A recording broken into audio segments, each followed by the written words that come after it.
Buenos días. Ahorita vamos entonces a calcular la resistencia del estator o la resistencia primaria del circuito equivalente. Entonces, realmente no es una medición, sino que aplicamos el método tensión-corriente para hallar la resistencia del devanado estatórico, la R1, la resistencia primaria o estatórica, que es el primer parámetro que encontramos en el circuito equivalente. Entonces, ¿cuál es el método? Aquí tenemos un ejemplo que consiste en un motor trifásico asincrónico, 3 bobinas independientes marcadas U1, U2, B1, B2, W1, W2. Supuestamente la resistencia de cada devanado es igual, en teoría. ¿Listo? Y entonces, ¿qué hacemos? Con la máquina desconectada procedemos a aplicar una tensión DC con una fuente variable. Y esa tensión DC obviamente inyecta una corriente al devanado. ¿Qué hacemos luego? Luego de que inyectamos la corriente, pues simplemente aplicamos la ley de Ohm, que dice que la resistencia es igual a la tensión sobre la corriente. La placa del motor en este caso es un motor de conexión delta en estrella para 220 y 380 voltios con la corriente en delta de 10 amperios y la corriente en estrella de 5.8 amperios. ¿Para qué nos sirve este dato? Pues porque en el laboratorio necesitamos llevar que la corriente máxima que le inyectamos al devanado sea, en este caso, 5.8 amperios. ¿Qué ocurre si le inyectamos más corriente? Pues entonces lo vamos a quemar. Luego, para este ensayo necesitamos tener claridad sobre cuál es la corriente máxima que soporta cada bobina. Después de que hayamos la resistencia DC por ley de Ohm, voltaje sobre intensidad, necesitamos hacer una corrección. Esa corrección es por el efecto piel. Aquí encontramos la resistencia en DC. Ocurre que la resistencia en AC es diferente, es un poquito mayor. ¿Por qué razón? Por el efecto piel. Recordemos que el efecto piel o skin consiste en que la corriente en un circuito en corriente alterna circula por la periferia, por la piel del conductor, no circula como en DC, que la corriente circula por la totalidad del conductor. Eso hace que la resistencia en AC sea levemente mayor, aproximadamente de un 10 o un 20%. En este caso vamos a hacer la corrección con un 10%, es decir, la resistencia en AC va a ser 1.1 veces la resistencia en DC. Aquí tenemos un ejemplo de aplicación de datos para esta máquina.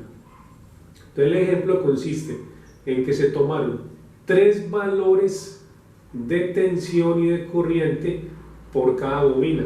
Entonces, en la fase A, en la primera fase, hacemos el montaje que tenemos aquí. La fuente de tensión va a la fase A, sabemos que la corriente máxima a inyectar es de 5.8 amperios, entonces procedemos con el voltímetro, con el voltímetro medimos tensión aquí, aplicamos nuestro voltímetro acá y conectamos aquí el amperímetro. Entonces empezamos a variar. Aquí en este caso, para la primera fase, para la fase A, para la bobina amarilla, empezamos acá. Se tomó una tensión de 0.5 voltios, con la fuente variable le usamos 0.5 voltios, da una corriente de 0.21 y calculamos la RDC por la expresión voltaje DC sobre IDC, es decir, 0.5 voltios sobre 0.21 amperios, nos está dando 2,38 ohmios, la resistencia de la bobina de la fase A. Luego subimos a 2,7 voltios y el último punto acá, miren, 6 voltios, que nos da una corriente de 3,16 amperios. Y hacemos el cálculo, RDC igual a 6 sobre 3,16 nos está dando 1,9 ohmios. Muy bien. Luego, ¿qué hacemos? Cogemos estos 3 valores que tenemos acá y los promediamos. sacamos un promedio, es decir, este promedio que tenemos aquí, este 2.02, ¿de dónde sale? Sale de tomar 2,38 más 1,8 más 1,9 y dividido 1, 2, 3 valores. Entonces esto me está dando 2,02 ohmios. Lo mismo hacemos para la fase B. Entonces ya aplicamos la fuente DC, la quitamos de la fase A, de la 1 a la fase A, y la conectamos en la fase B, en la fase azul que tenemos acá. Y entonces se toman los siguientes datos. Tenemos que para 0.4 voltios tenemos una resistencia de DC 1,9 ohmios, y para 5.9 voltios DC tenemos una corriente de 3.09 para una resistencia DC de 1.91 ohmios. Igual, hacemos el procedimiento, la suma, se suman estos tres datos y nos da, y ya sacamos el promedio, o sea, 1,9 más 1,93 más 1,91 dividido 3 datos nos da 1.913 ohmios.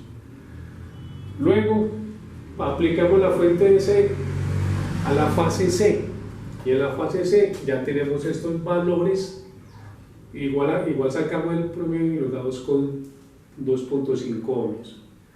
Muy bien, ya tenemos tres valores de resistencia. Pues recuerden que en el circuito equivalente nada más tenemos un solador de R1. ¿Cuál es R1? R1 es 202, R1 es 1,91 o es 2,5. Mire que en teoría las tres R's tienen que ser iguales, pero no es normal en un motor, es normal de que haya una diferencia. ¿Por qué? Porque hay espiras que ya están en cortocircuito con el uso del motor. Ni siquiera los motores nuevos van a tener las resistencias iguales, que es lo más común. Entonces, ¿qué se hace? Pues igual, sacamos el promedio de los tres, es decir, RDC va a ser igual a ¿qué? A la suma 2.02 más 1.913 más 2,5 y los dividimos por 1, 2, 3 valores. Sacamos el promedio, nos da 2,144 ohmios.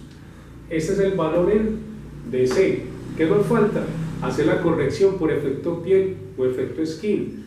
Es decir, RAC igual a 1.1 veces la R en DC. Aquí lo tenemos. RAC va a ser igual a 1.1 veces por este valor, por 2,144 ohmios, lo que nos está dando 2,36 ohmios. Entonces, ese es el valor de la resistencia AC. Este es el valor de la resistencia. Esta es la R1, la resistencia primaria, que es el valor que necesitamos. Entonces ya tenemos aquí que hallamos el primer parámetro del circuito equivalente del motor trifásico asincrónico. Ahorita, jóvenes, les voy a enviar entonces igual un ejercicio que consiste en que unos datos de laboratorio de una máquina, y ustedes van a realizar lo mismo. Van a sacar estas tablas, van a obtener la resistencia en DC, sacan los promedios y van a obtener el valor de R1. Necesitamos documentar muy bien cada paso. ¿Por qué? Porque entonces, con base en ello, cuando ya lleguemos nuevamente a hacer las prácticas con nuestro motor, vamos a aplicar el procedimiento. Va a ser sino tomar datos y aplicar el procedimiento.